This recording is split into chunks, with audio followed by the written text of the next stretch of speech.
Okay, thank you very much. I'd like to thank John Skeef, as well as West Philadelphia Community Center, for inviting me to speak on my subject matter, the African presence in early America before Columbus.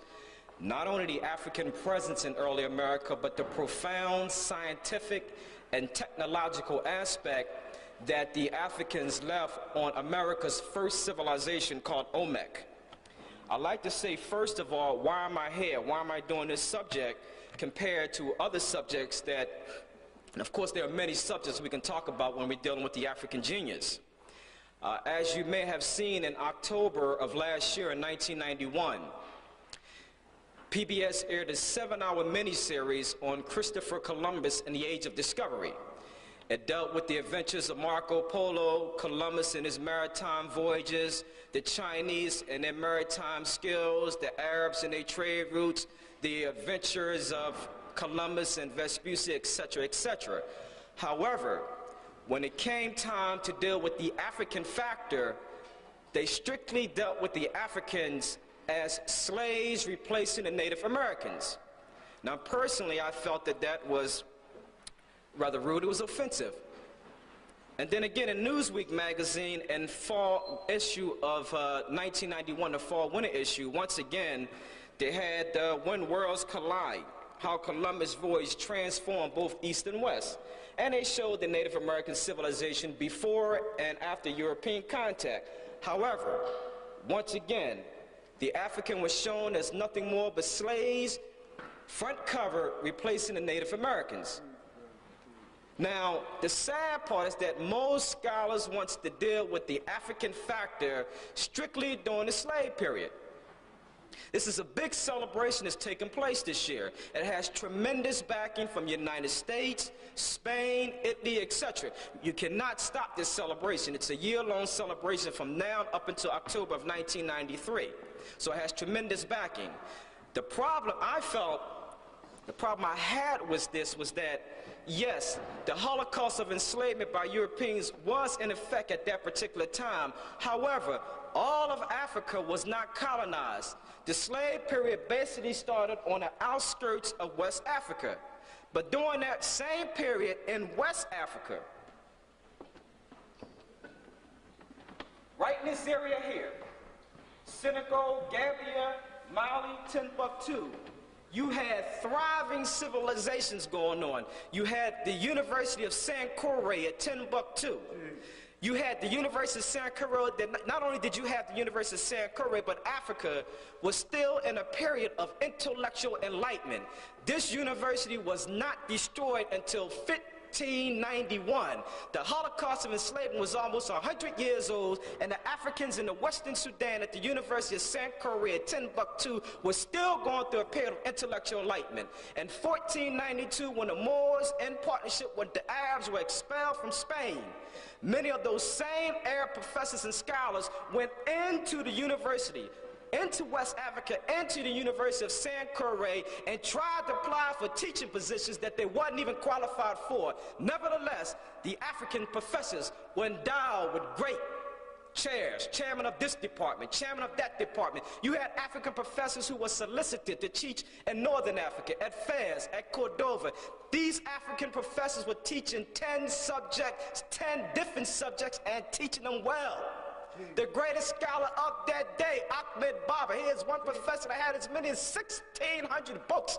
And not only did he have 1,600 books, he wrote 47 books on different subjects. One man. And not only did he write these subjects, here's the same man that was solicited all up and down Fez, Cordova, in Spain to teach, Ahmed Baba. Then you had Muhammad Khoury. 50 years, the mayor of Timbuktu, 50 years. That's African consistency and African genius at its finest. 50 years, nobody wanted the job. He wanted to give it up. I don't want it no more, take it. Nobody wanted the job. One mayor, 50 years. Timbuktu. That's what you had during that particular period of time. Now, what was going on? Because, see, when you talk about Christopher Columbus, this is mixed up with so many other things, and you have to understand why the African factor, the African genius is set aside and left out. What was going on during that time? What was happening? You cannot talk about that if you don't talk about the Moors, Africans, in partnership with the Arabs and Berbers.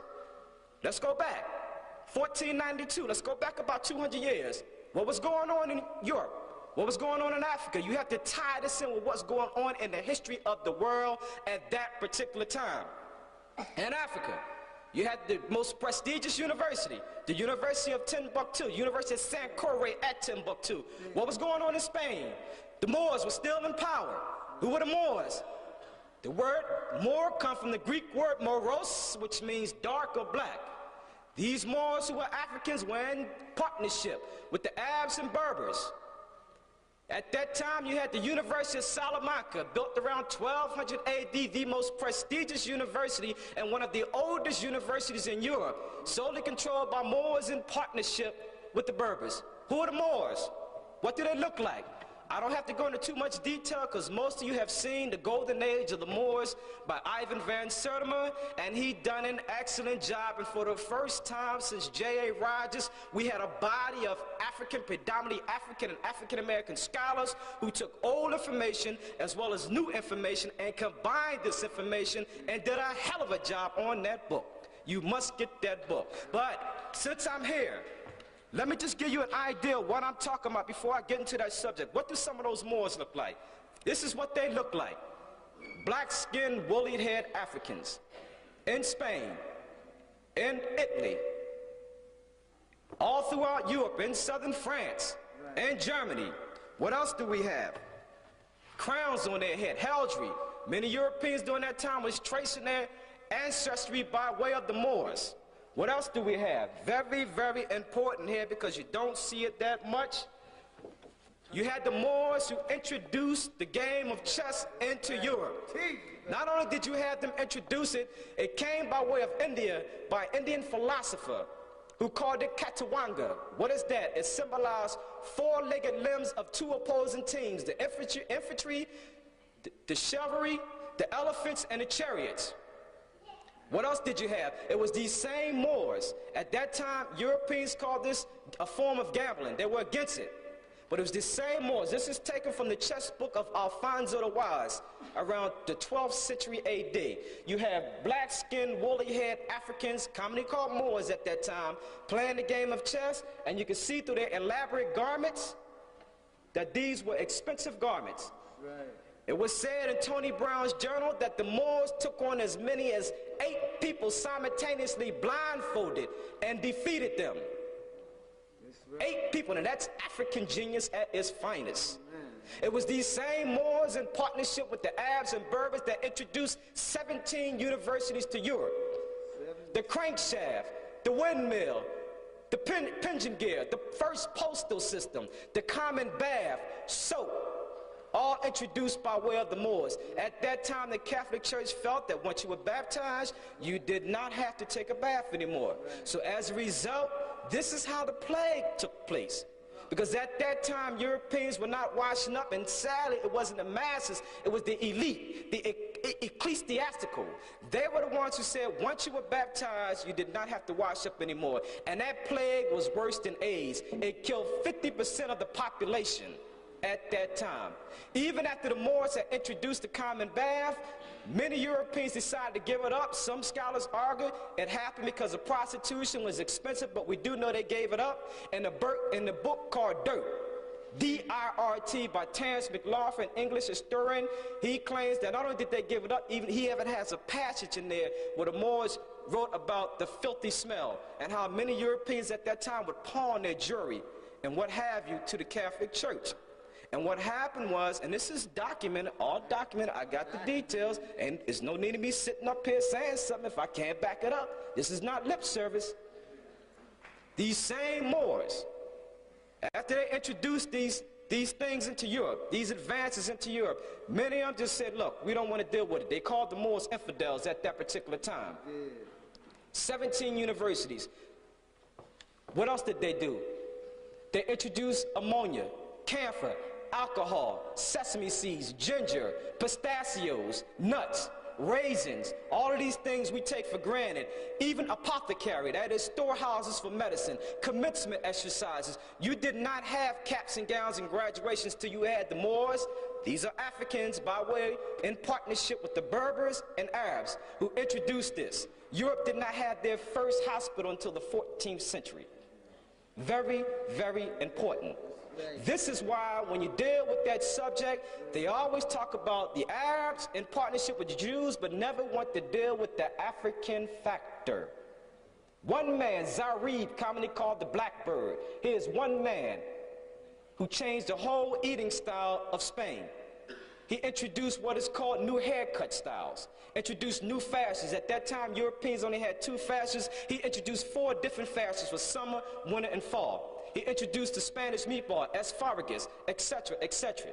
But see, what's important about this, and then I'm going to get to my subject, you have to tie this into what happened 10 years ago.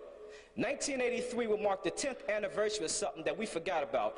I mentioned the Moors, and I mentioned the game of chess. I mentioned how they took on 8 people one time blindfolded and defeated their opponents. But it's something that we forgot because we do not hold our history sacred. The same thing happened right here in Philadelphia 10 years ago. You had a record to this day has not been broken. Nobody has ever won 2 consecutive chess teams back to back. It is the African genius at his finest that still holds that record. What am I talking about? We forgot about him. United States champions, local Douglas Elementary School and Vox Junior High Chef both win United States championship 7 consecutive times. Not only did they win it, but you had one African-American genius at that time, the best African-American chess person at Vox. Here's the same man that took on as many as 3 people blindfolded simultaneously and defeated them in the heat of the sun. Okay, that's African genius being transformed from 8 here to 3 here. One man. That's African genius. That's what I'm into. That's what I'm going to talk about.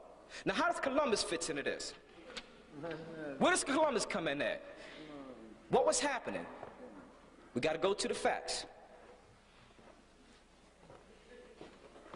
Can't talk if you can't back it up.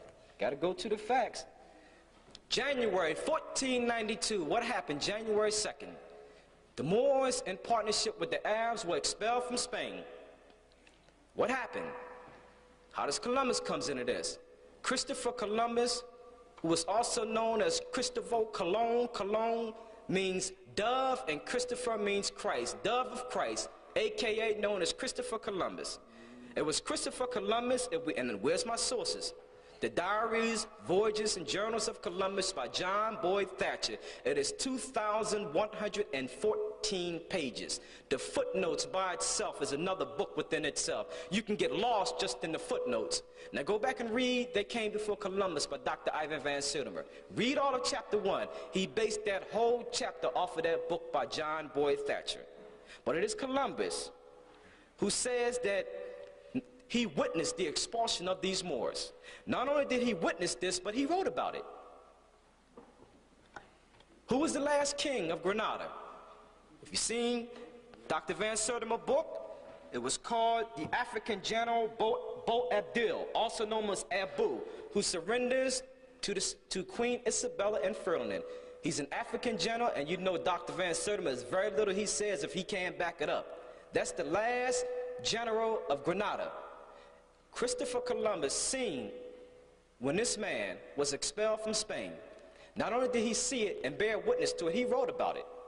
The sad part about this general is that at that time, you had the 2 predominantly African dynasties, the Almoravids and the Almohadids, strictly African dynasties. They said to Queen Isabella and Ferdinand, the king and queen of Spain, if you want Granada, you come get it. That we're going to die, but if we die, we're going to die as strong African men and women. What did the African general do? He tried to make concessions with King Ferdinand. What did he say? Perhaps we can make some type of a deal. If you give me a certain part of my land, if you give me certain things, if you let me keep the religion, then I will release Granada. The masses didn't want to buy that. They didn't even know he was making a deal.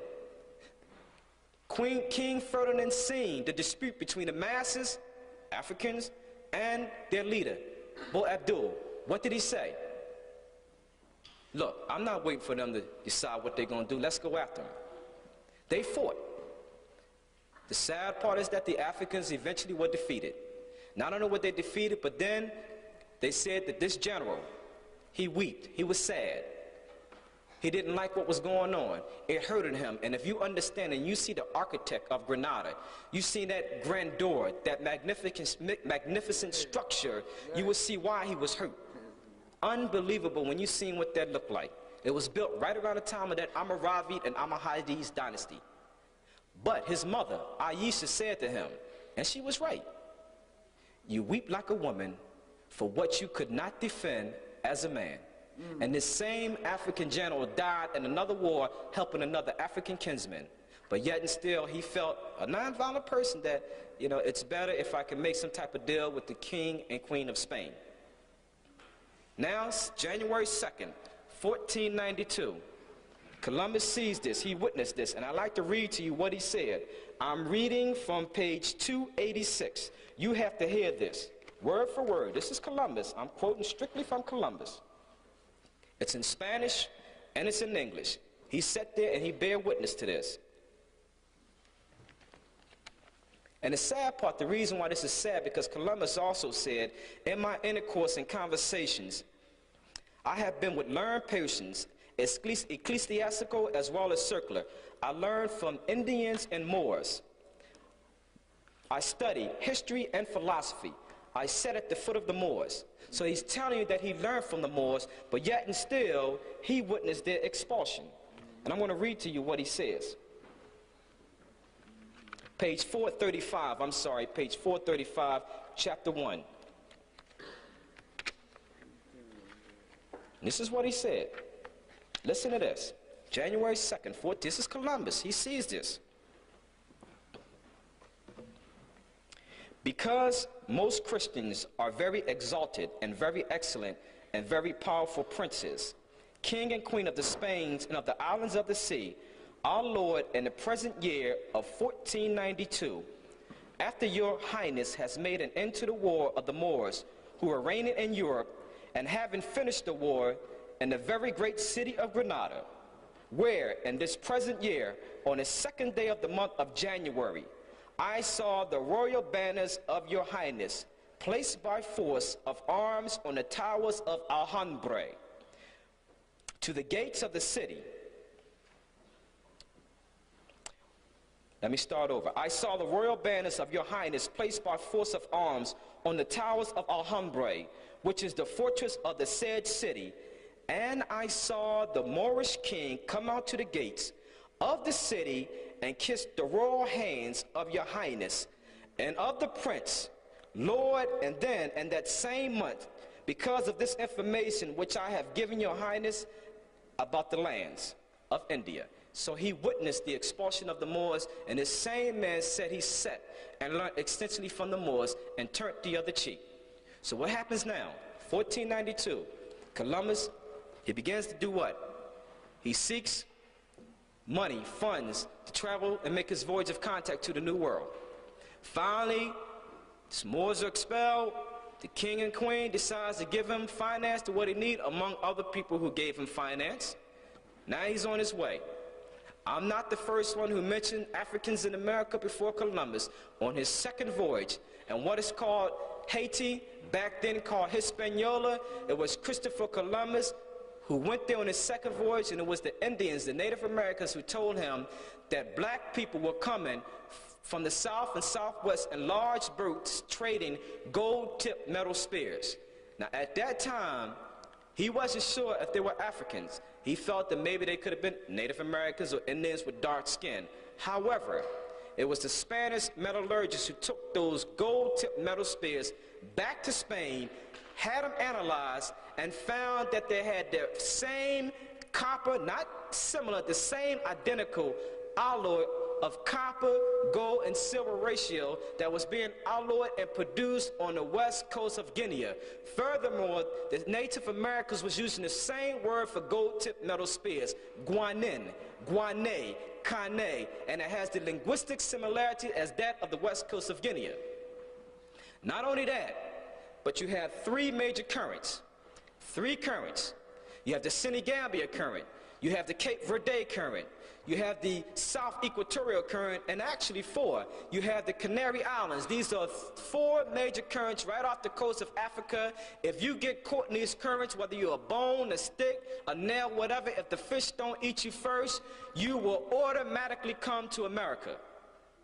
These currents, and I should show you this, 4 currents.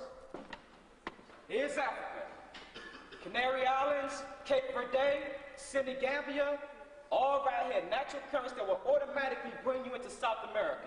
The Canary currents flow southward, off the coast of the Cape Verde, and it gets its currents from Senegambia and will bring you right into South America. Then you have the Cape Verde. It leaves Africa. Into the Caribbean, into the Gulf of Mexico. It swings back off the Florida coast, and then it comes back by way of Europe and Africa. You have the Senegambia current. It takes you into South America, into the Caribbean, into the Gulf of Mexico, and it possibly swings back. The South Equatorial current takes you into the Gulf of Mexico, into the Caribbean. 4 natural currents. Furthermore, Africa has the advantage because at its nearest point, it is only 1,500 miles away from South America. Europe is twice as far. So those you have natural currents. Furthermore, in 1462, the Portuguese noticed a whole lot of cotton that was being planted or that was being grown in the Canary Islands, which is right off the African coast. And they thought that this was indigenous. They thought this was an African cotton. But they found out they were wrong. And as you have heard through Dr. Ivan Van Sertima, this was a foreign cotton. It was called Garcipium hirsutum varpustatum. This was an American cotton that made its way into Africa. Then you had an African cotton, cultivated cotton, Garcipium hirsutum and Garcipium barbadense that merged, and you had a new cotton. And they tested this. It had 26 chromosomes, 13 African and 13 European. Now at first they felt, well, we're not sure if in fact Africans brought it here. It could have came here by way of a transatlantic voyage. Maybe the currents brought this in. And they tested this.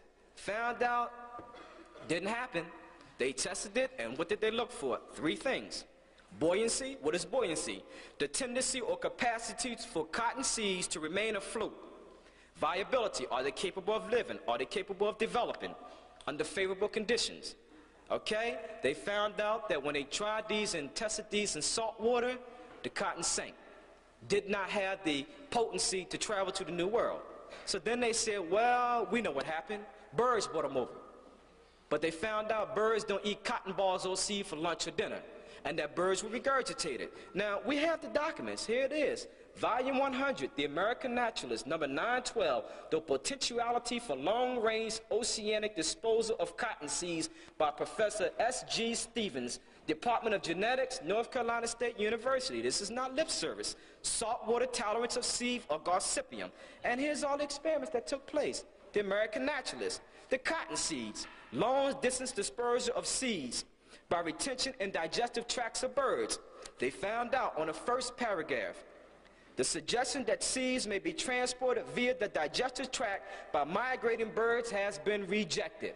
Here's the information right here, coming right from the library that showed you no, no, no. In other words, it was an African who had to bring those cotton seeds over here. And if you read Blacks in Science, Ancient and Modern, we find that as early as 3000 BC, the Mande were producing that same cotton, and you find it as old as 3000 BC, an African tetraploid cotton, cultivated cotton in the Americas.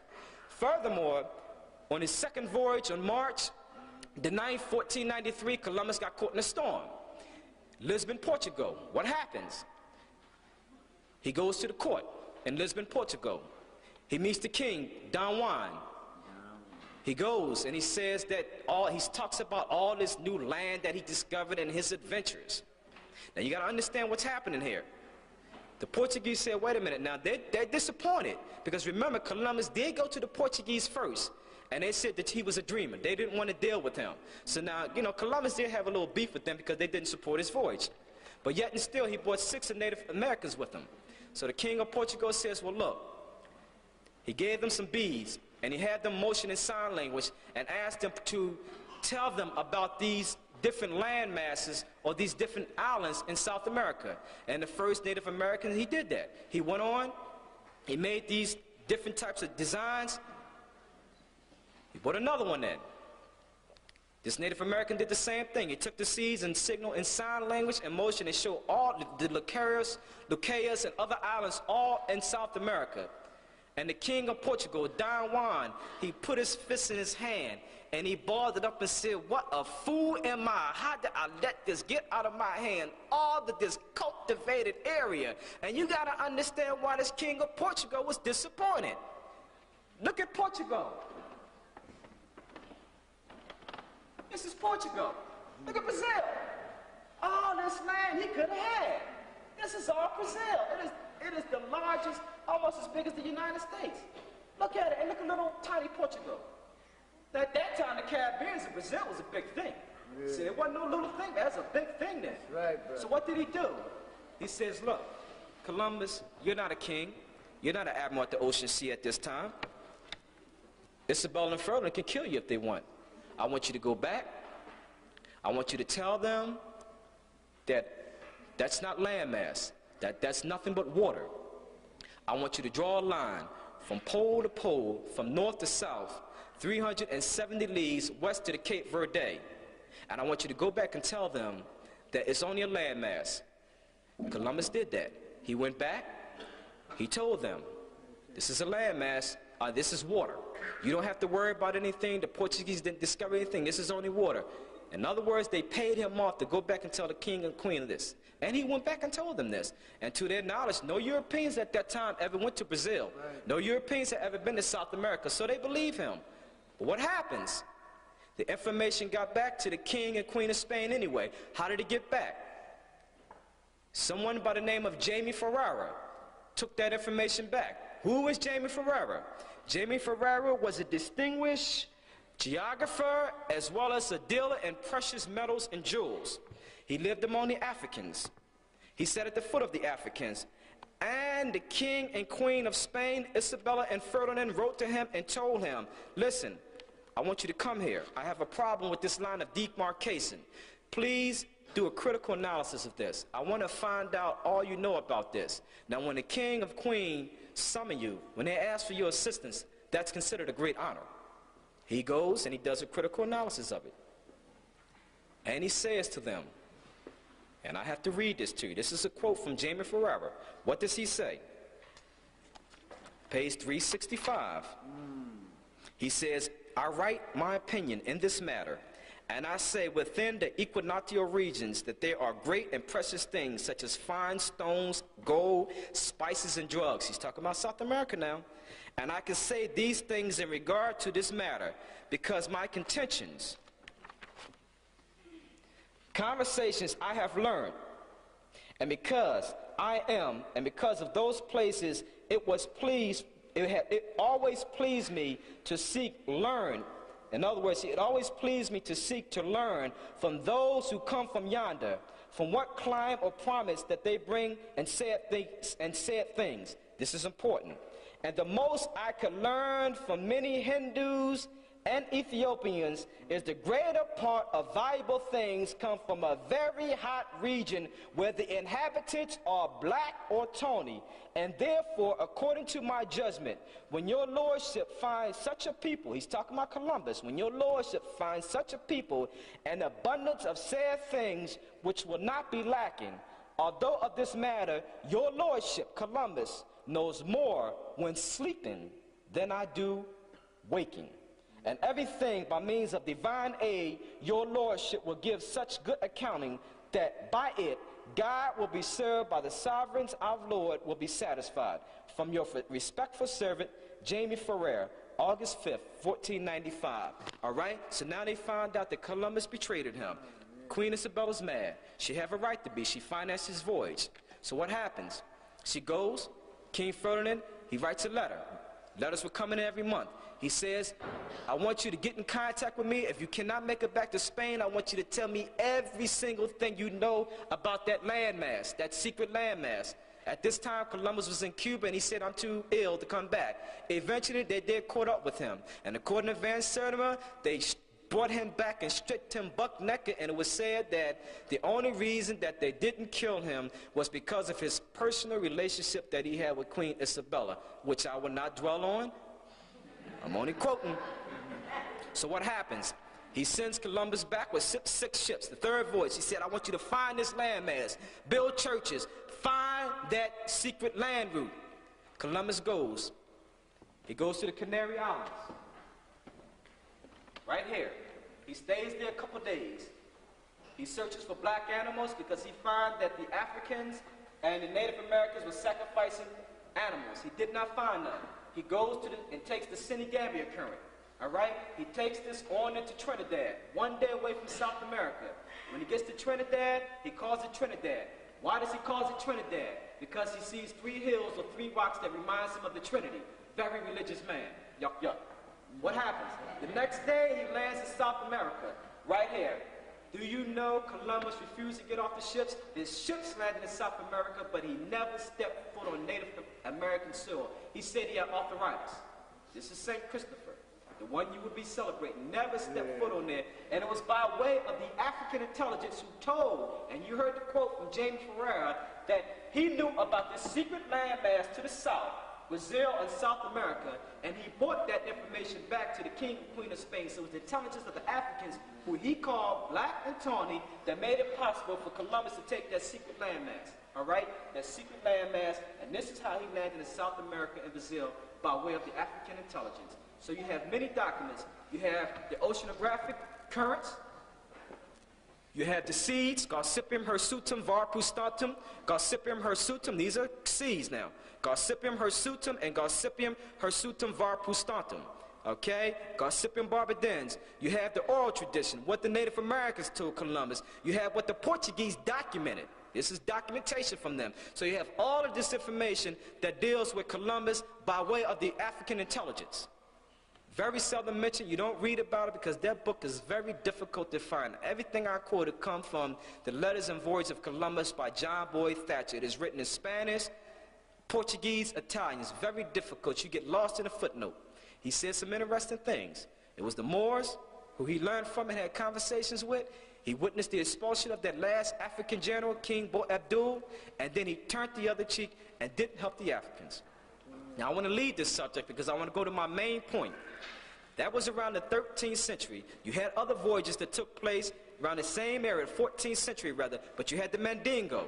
Their voyages was around the 13th century, and the Sungay from West Africa around 1450. We know that the Mandingos, who were Muslims, came to America because we found an African word for banana used in America called bacoca or bacoqua.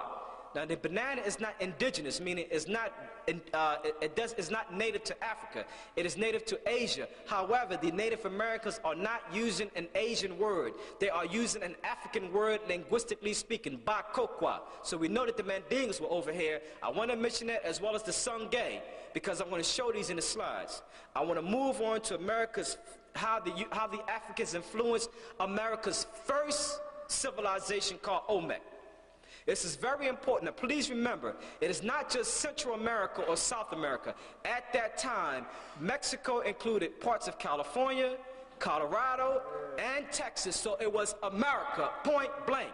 Now, we do know that at that time, this was not called America. It was called India by Columbus. He called it that because he thought he was in India. But when we talk about America today as we know it, it was the Africans who were honorary members of that first civilization called Olmec. Please understand the difference between a civilization and a culture. When I speak of a civilization, I'm speaking of something that stands out. You can identify it. It's advanced in the arts and sciences, a writing script. For example, when we think of the great African civilization of the Nile Valley, ancient Egypt, Nubia, and Kush, we think of the pyramids, the great black genius, the world's first multi-genius, Imhotep, the temple complexes, the Sphinx, etc.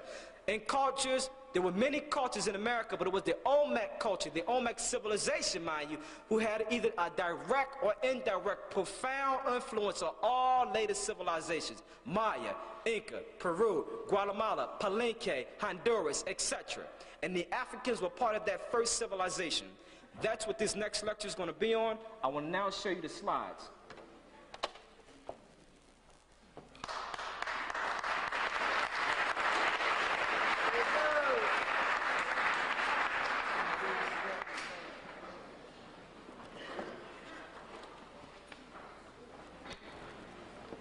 This took place in the Gulf Coast of Mexico. As you can see, we're talking about the Olmec right in the middle here in the Gulf Coast of Mexico. You can take that mic if you want to. Okay, well, I'll leave it there. I'll leave it there.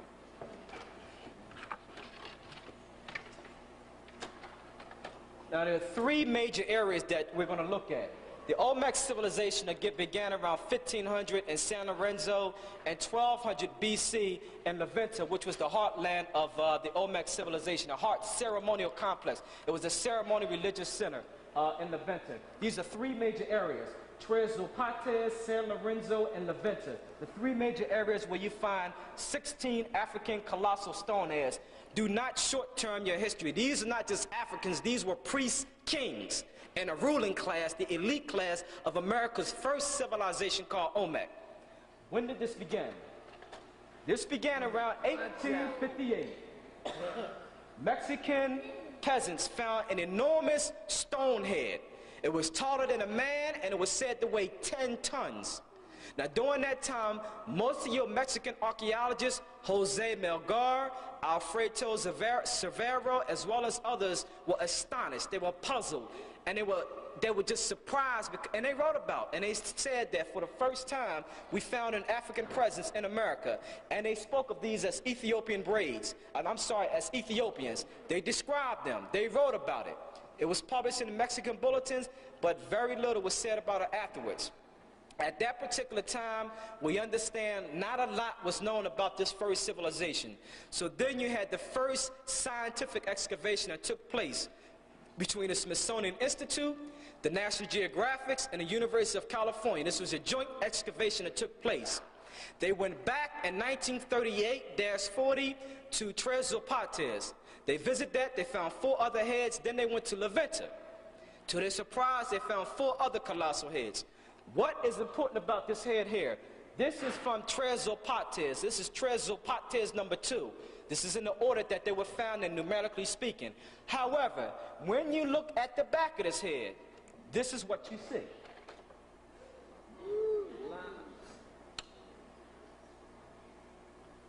This photograph, this picture, has been suppressed for over 50 years. It has never been published by the National Geographic, the Smithsonian Institute, or any traveling association. It was placed in the Smithsonian files and kept very quiet in American academia.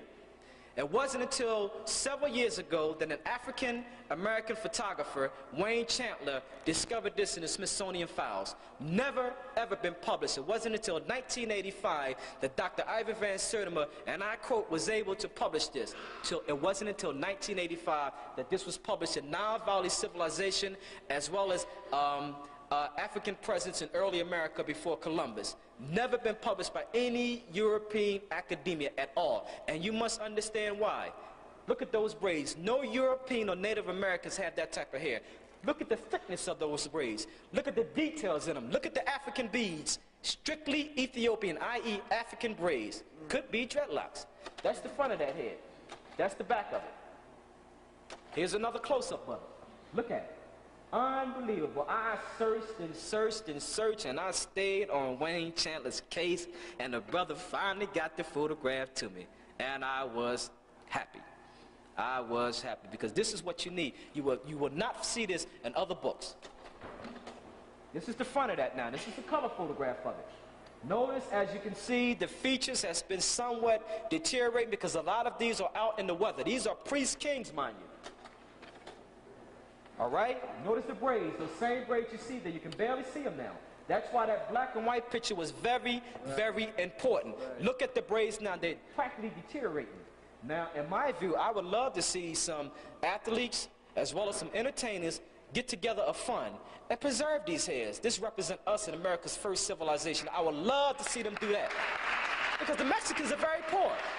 They don't have the money. Now, you know, if these were Europeans, they would have an enormous fund going on, a housing for all of these stoneheads. This would represent them. But since it doesn't, they don't particularly care about this. Many of these are sitting right out in the park in Mexico. Sad. Sad. This is in 1938. Matthew Stallings at that time was then the leading excavator, his personal assistant was Clarence Weiner, okay? And this is him measuring one of the stone heads from Tres Pates. He was then at that time the leading director of the ethnographic department at the Smithsonian Institute. This is their head today in color, another photograph of the one. Here's it in black and white. Look at the features there. Look how those features stand out then, okay? That's in 1930, but look at them now.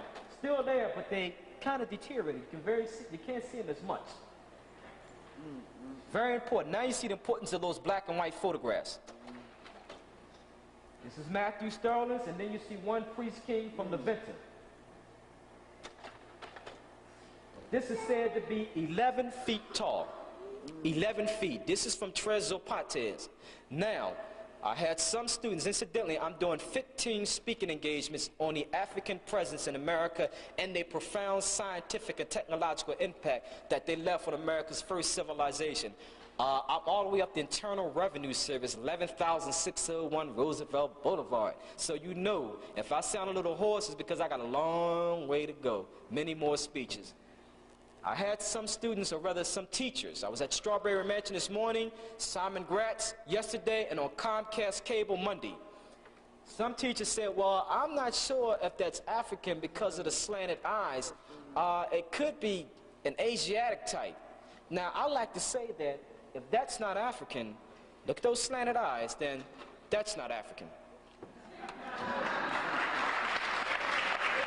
Plain and simple. You find African types all throughout the Kalahari as well as South Africa. You will find them among the Khoi, misnomered Hottentots by Europeans, and the San people, misnomered Bushmen by Europeans. You will find what's called the epicetic eye folds.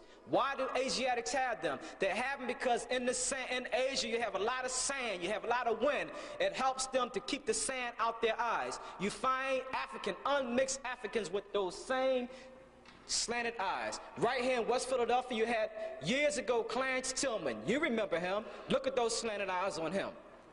So if this is not African, then that's not African. This is from Leventon, a close-up. Remember, these are priest kings. What's said about this here is that some of the teeth are missing. According to Dr. Ivor Van Sertima, this is something that's very unusual in Native American civilization, something that the Africans brought over, okay? These, incidentally, were made of hard basalt rock. That's a hard, dense, dark, grayish rock. It was transported some 50 to 80 miles from the quarries and transported by way of rafts to the other side of the river and placed on ceremonial platforms facing east, looking toward the Atlantic. Remember, the sun rises in the east and sets in the west. They were also painted black, according to Science Digest article by Boyce Rosenberger, and they had patches of purple on them, patches of purple. Purple was symbolic of royalty. Here you see it again. I want you to understand the importance of how the Native Americans took time out. Notice the broad nose, the thick lips, the deep carvings, okay? Very important. Dr. Ivor Van Sertima says that cross that you see right in the middle there, it's a cross. They said that that served as a fertility figure and was something that is also brought over by way of the Africans. Something unusual at that time for America's first civilization called Olmec. Notice the cross, it is right in the middle. Notice the military type helmets as well as the straps. Right. Okay? Because I want you to understand where these come from. I'm going to speak about in a minute where these Africans came from and prove we have a lot of evidence now that we know they came from ancient Egypt and Nubia. We will show that in a minute. That's a side profile. You know when they take mud shots, they go side profiles, back profiles, bend down profiles. I got all kind of profile shots for you. You may as well see the African genius from all sides. As late as 1984, you still had a colossal stone head still lying in the swamps. To my knowledge, it has not been moved. I don't know if it's because of political reasons. I don't know if it's because of financial reasons, but it's still lying in the swamps as late as 1984. This is from a magazine called Mexico Desconocido, which means Mexico the Unknown. It's unknown because the African genius is there. That's right. I sent away for this magazine. I remember seeing a videotape with Alexander von Ruthenau on it, and he showed this when Dr. Ivan Van Sertima was in Mexico. And I wrote to the University of Mexico. They couldn't send me the magazine because of ethical reasons, so they sent me a Xerox copy of this. This is on the front page of this magazine. I also wrote to Mexico asking for photographs as well as the magazines about a month ago. I haven't received any feedback yet. I don't know if the letter got in there. It's going to take more time, but this is the front cover. This is an Olmec colossal head from San Lorenzo. To my knowledge, as late as 1984, it's still lying in the swamps. A priest king. You have African types. Notice the Nuba king. And notice the African right next to it. Okay? So we can find living types right now that look just like those priest kings. In South Africa, same type. You've seen people that look like them. Notice the forehead. Notice the broad nose. Notice the thick lips. Same types in South Africa. Here's another photograph. The features are distorted, but as you can see, the features are distorted, but the African physiognomy is still there. Here's a side profile of it. These are out in the park. These are taken from in Mexico.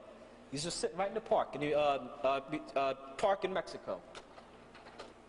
This is in my curio cabinet. This is made for me by my good friend, William Preston.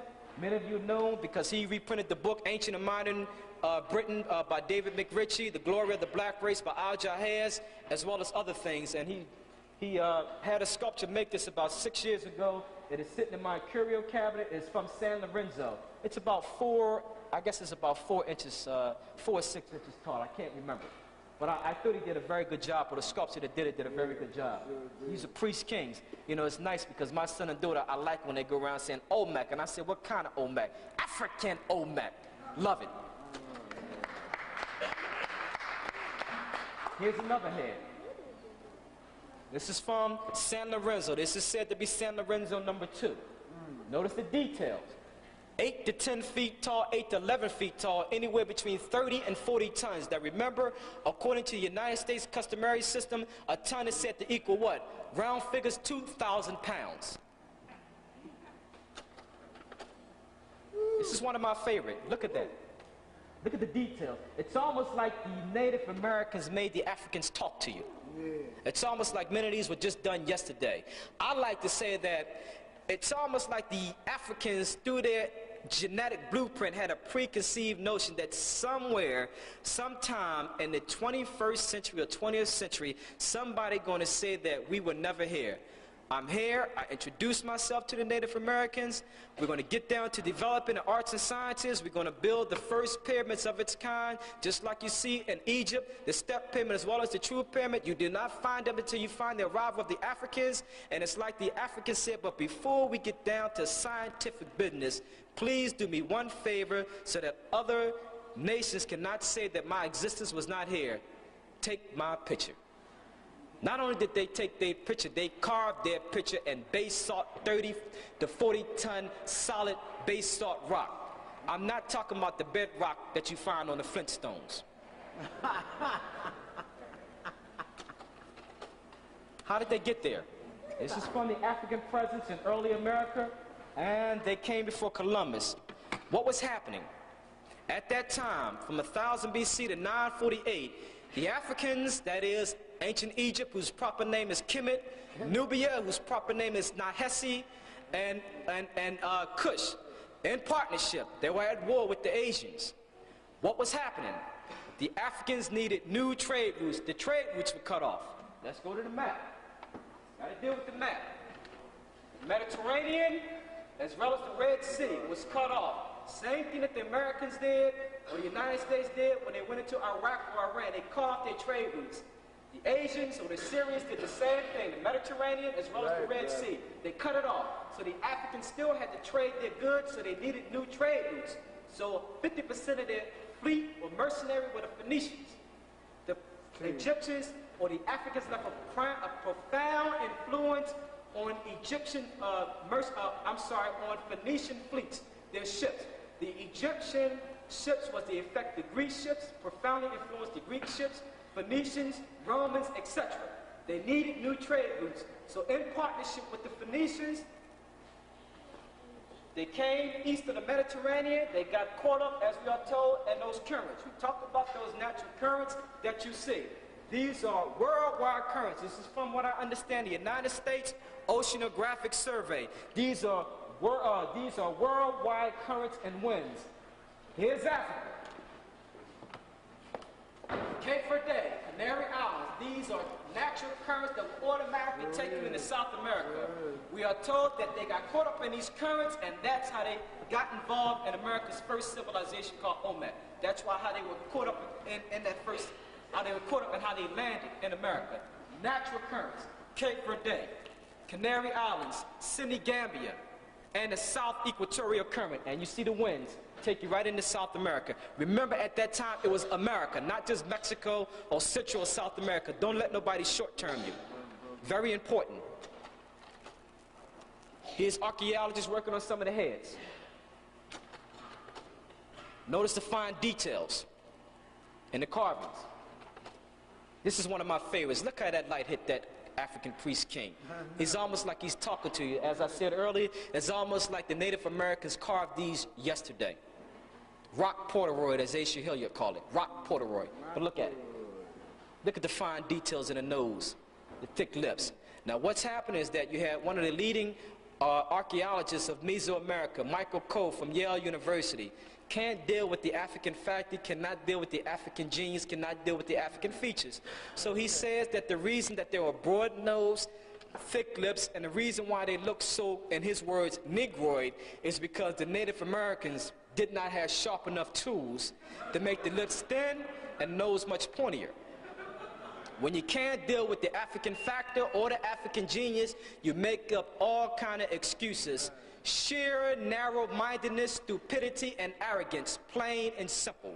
Because it's not just the heads. It is not just the Ethiopian braids. As you will see later on, 13.5% of African skeletal remains were found in the ruling class, not the common, but the ruling elite class of the Olmec grave sites. Side profile. Notice the strap. According to Dr. Ivor Van Sertima, one of these heads were flattened and served as an oracle, and that you had a hole in one of the ears, and a long tube was running from the ear to the mouth, and it served as an oracle, and the priest would go behind the head, and it would talk to the people. It almost operated as a shaman.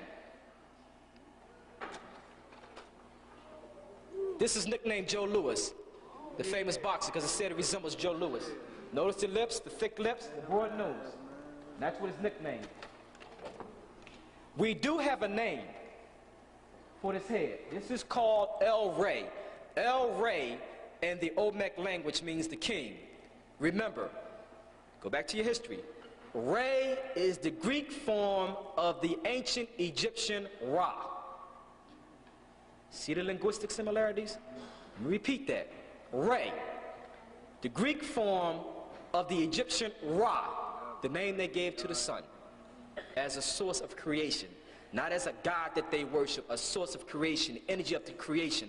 All life sustains, all life lives by way of the sun. Vitamin D, very important.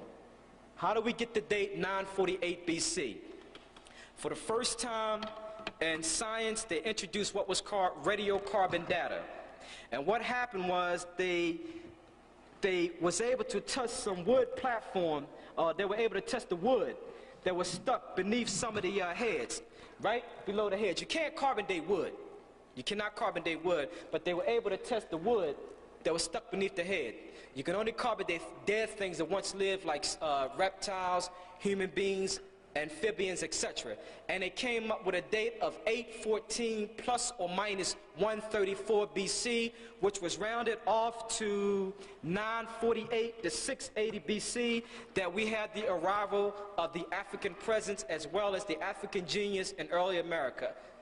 America's first civilization. I'm not making up the dates. If you want to look at it yourself, it is in Science, volume 126, July 12, 1957, radiocarbon dates from La Venta and Tabasco. This is the first scientific means of discovering a date of dead things that once lived. Okay? That's how we came up with the date. Here's the article, printed by the scholars, the experts in the field.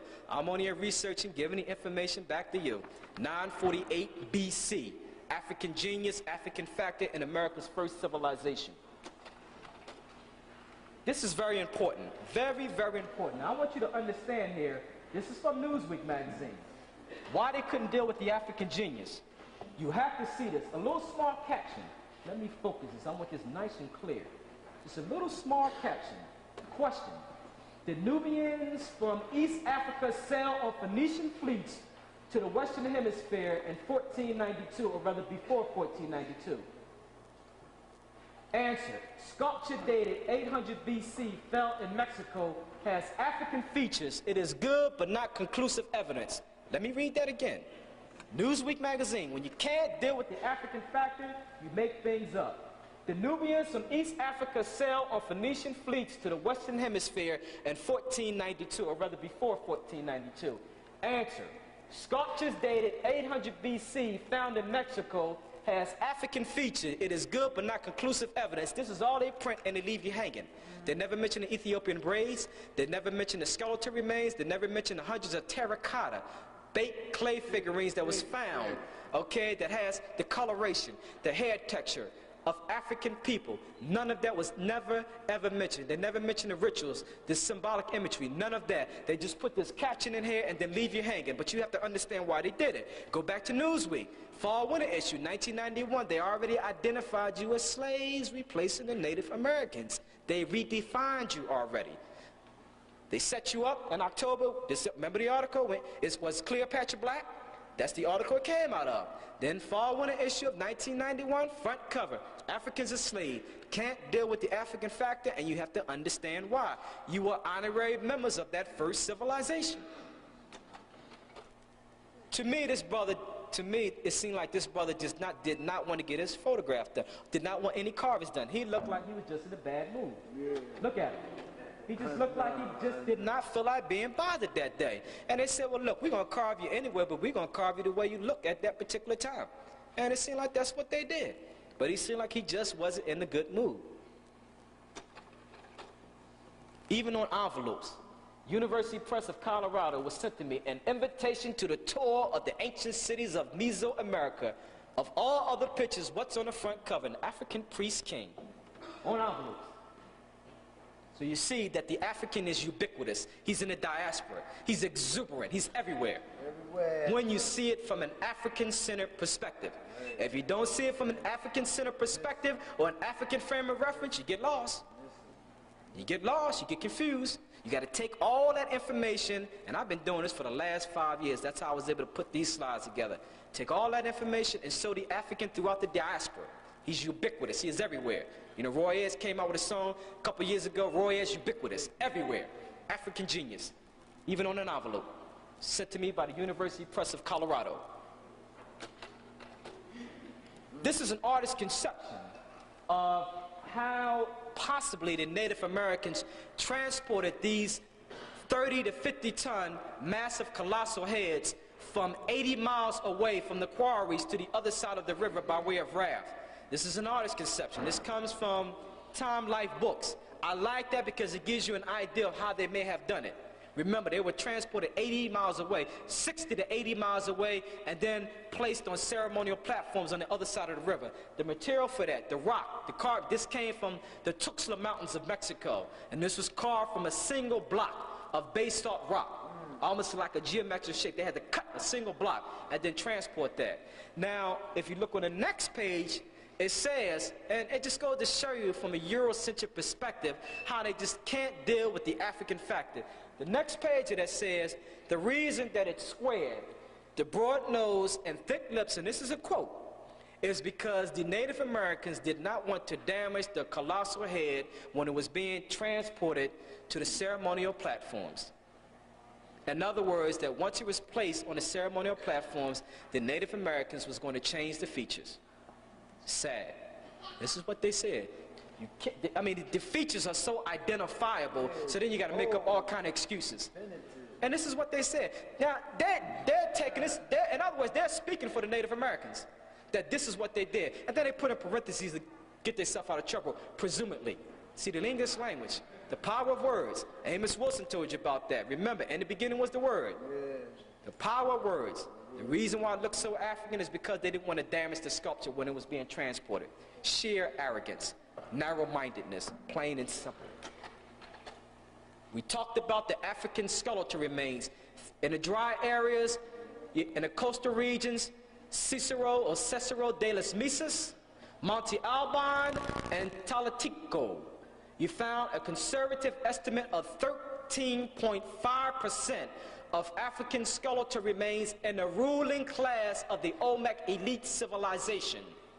This was presented by Andrzej Wazinski, who was a craniologist, a skull expert, and it was presented in 1974 to the Congress of the Americanas. And he allowed for all the variations in the mixture, miscegenation, amalgamation that took place between the African priest kings and the Native American type. And he still came up with a conservative estimate of 13.5% of African skeletal remains in the ruling class, the ruling priest elite class of the Olmec civilization, America's first civilization. Very important. And these are fossils. This is taken from America's First Civilization by Michael Coe. Another photograph of it. Very important. For the first time, you find the true pyramid as well as the step pyramid. When do you find them? You do not find them in American soil until you find the arrivals of the Africans on Native American soil. Where's its origin? Right there in the great African civilizations of the Nile Valley, that partnership between Egypt, Nubia, and Kush. That's its origins. Okay? Now, this is a reconstruction, all right? If you look at those, they almost look rectangle. Where was the African colossal heads found? You had an African colossal head right there, one here. An African colossal head at the top there, one on the other side. Right on those pedestals, that's where the African colossal heads was found, facing east, looking toward the Atlantic Ocean. I want you to understand that this just wasn't thrown together. Because in San Lorenzo, they tried to build that same platform, and it was irregular, its orientation was off. This is based on a north-south axis, just like the Great Pyramid of Giza. North-south axis, all of your major elements, the cubic, the foot, the second of time, all of your major mathematical equations or formulas went into this building structure here. They had sophisticated engineering. They had to allow for a drainage system. Remember, this is built on debris and sand. So they had to allow to make sure that it would not sink. Proper drainage. They had an artisan class. They had an elite class of artisans, of craftsmen, of farmers, of private ceremonies, of towns, etc. This here is just a diagram to show you how that ceremonial platform was being designed, how it was being constructed. And you see, once again, the true pyramid as well as the step pyramid, the first of its kind on American soil when you find the arrival of the African priest king. This is the canal, the drainage system. This is said to be about 30 tons of basalt rock. It's said to be roughly about 260 feet that was dug out. This was a drain. Remember, we talked about drainage to allow for proper drainage, all right? And that's a drainage system there. And this was sophisticated engineers that went into constructing this. Today, this is what that pyramid looks like. Back then, it was probably much better, but due to the elements of the weather, this is what that pyramid looked like now. This is the first pyramid right here in America. Now, this is your origin. Here's the step pyramid. The step pyramid, built by the multi-genius and true father of medicine, the black genius, Imhotep, the African genius, the true father of medicine, the man who gave us the saying, eat, drink, and be merry, for tomorrow we shall die. You had the same man who came from a family line, a tree of 25 architects. According to Sir William Isley, he was the first physician to stand out clearly from the mist of antiquity, quote unquote. The true father of medicine, the world's first multi-genius that we have any knowledge of. A physician, an architect, an astronomer, a chief lecturer and priest, a philosopher. Here's the same man that the Greeks worship as a god of medicine. When physicians take their oath before they practice their profession, it is a virtuous tribute to this African genius Imhotep, whose name means he who comes in peace. That's the African pharaoh Zoser. There are the pyramids, the Pyramid of Giza. I want you to understand, you have heard it many times for Dr. Ivor Van Serten, this is extra extraordinary. This is 481 feet high. It is half the size of the Empire State Building, but as he said, Dr. Van Soda, it takes up 13.5 blocks of Manhattan in New York. Imagine a skyscraper taking up 13.5 blocks of Manhattan. If he was to cut it in 1 foot cubes, it would encircle 2/3 of the belly of this planet. You can go underground in that pyramid in the middle of Giza. It is 10 stories beneath the earth. 10 stories. African genius at its finest.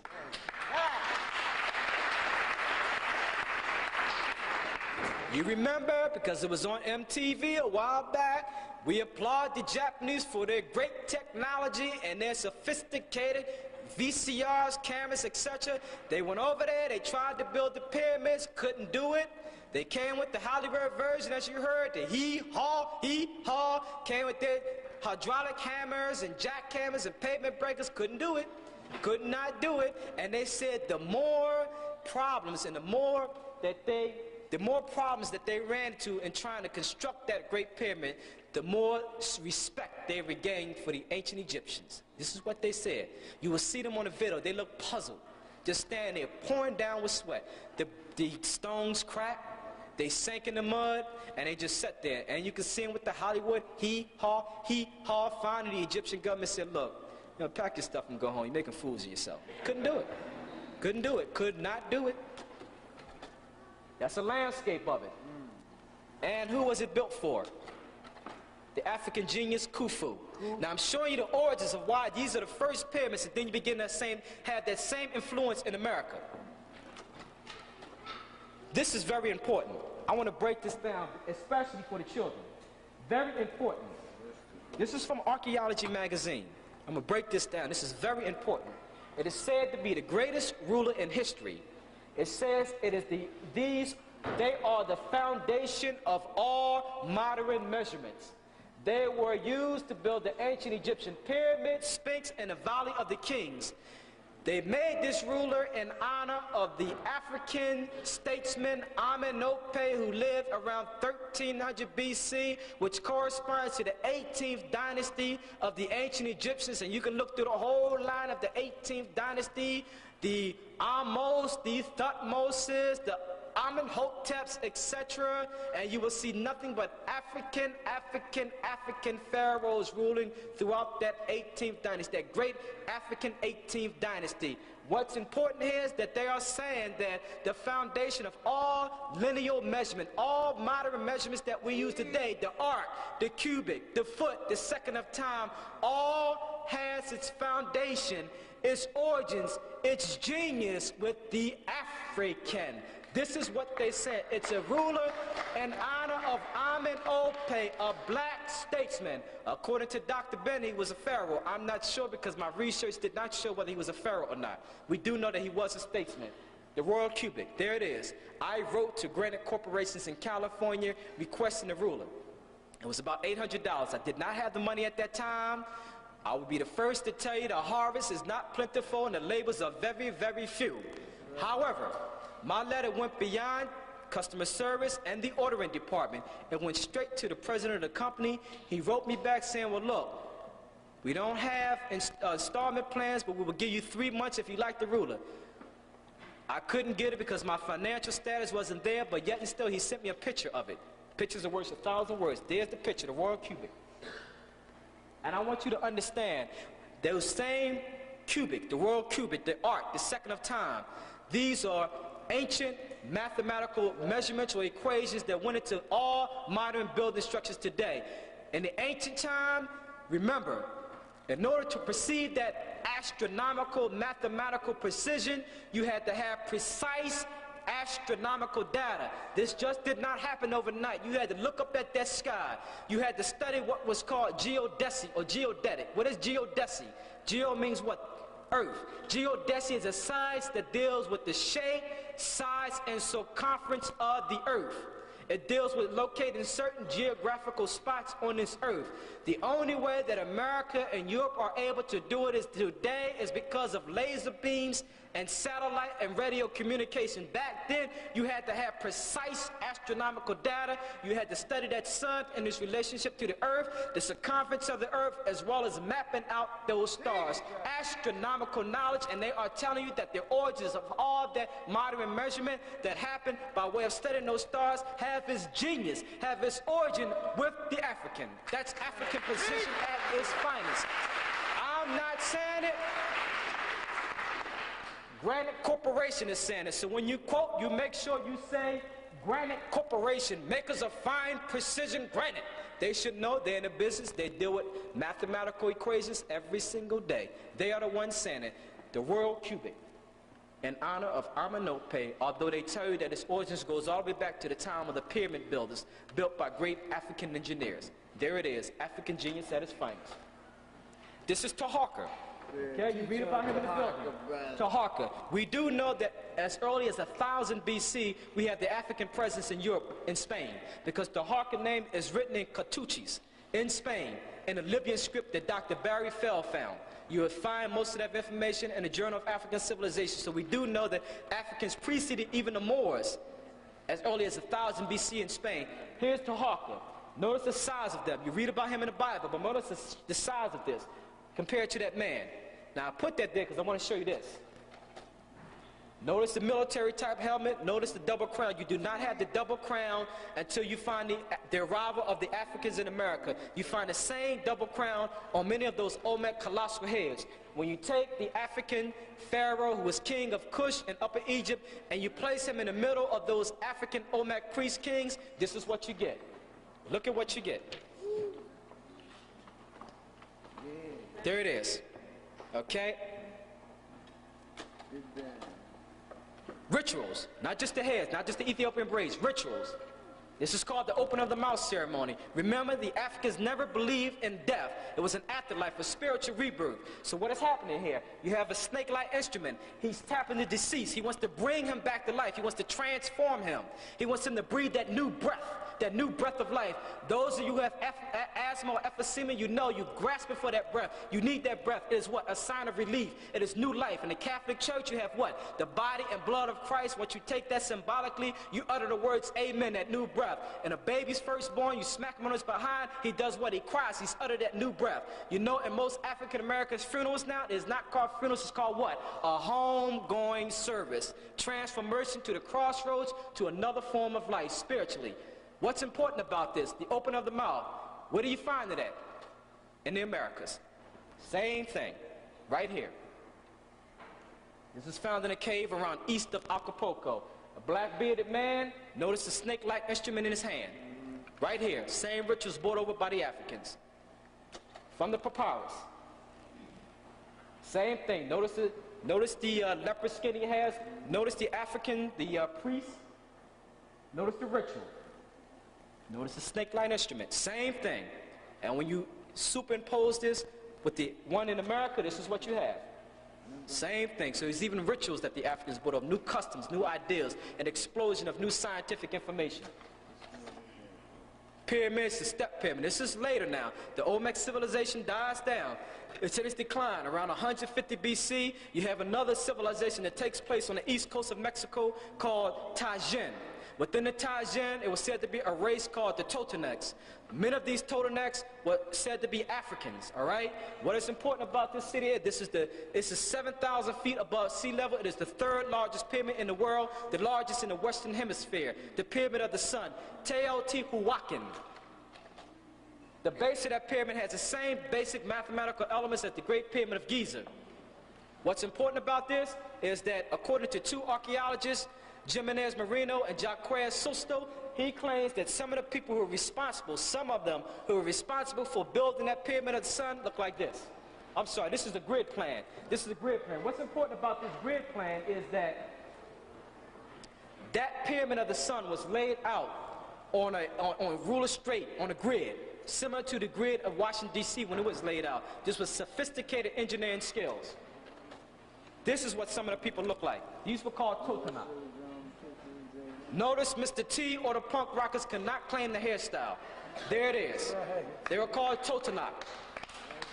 Fine marble carving around 250 AD. Another photograph of it. I'm going to go through some of these very quickly now because I don't have too much time left. This is an African woman that was found right around the same area as that pyramid of the sun. Now, I had one teacher, Strawberry Mansion, said to me, well, I'm not sure, that doesn't look African to me, but when you put that next to a Nigerian woman, this is what you get. Yeah. That is this here sculpture is only 7.18 inches.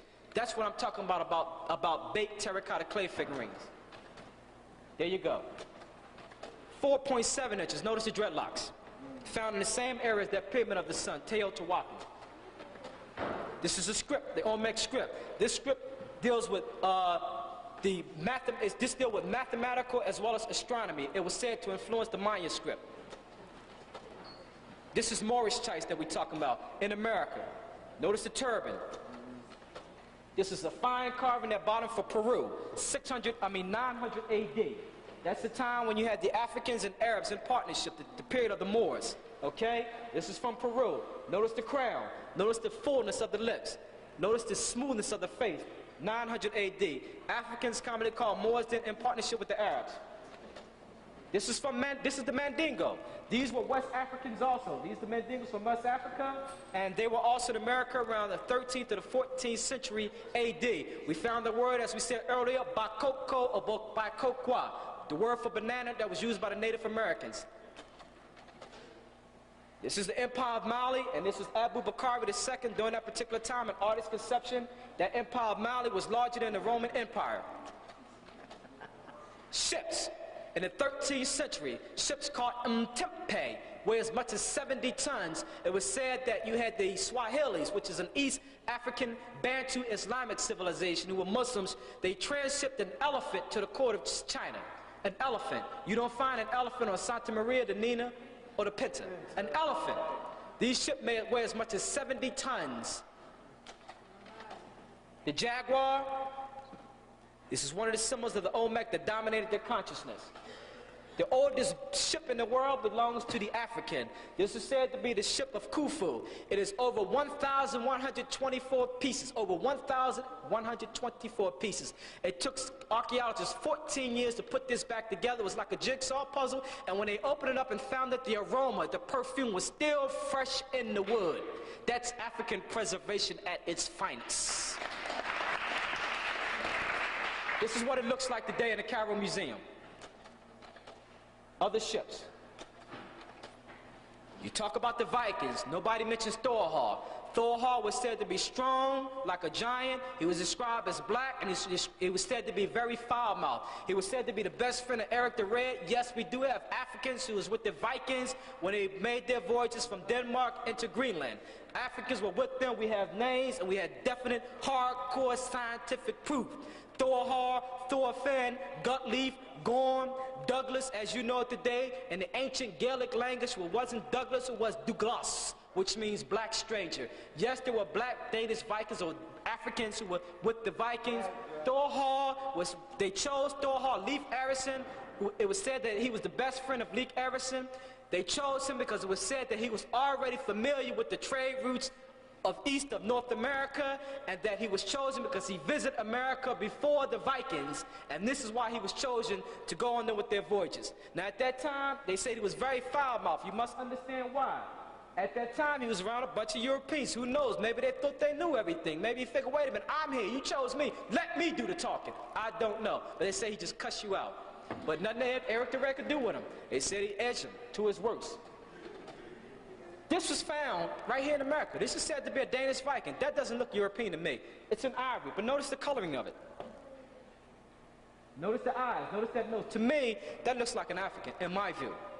Now, to me, if they wanted to make that look like a European, you'd think they would have made it, what, ebony, alabaster?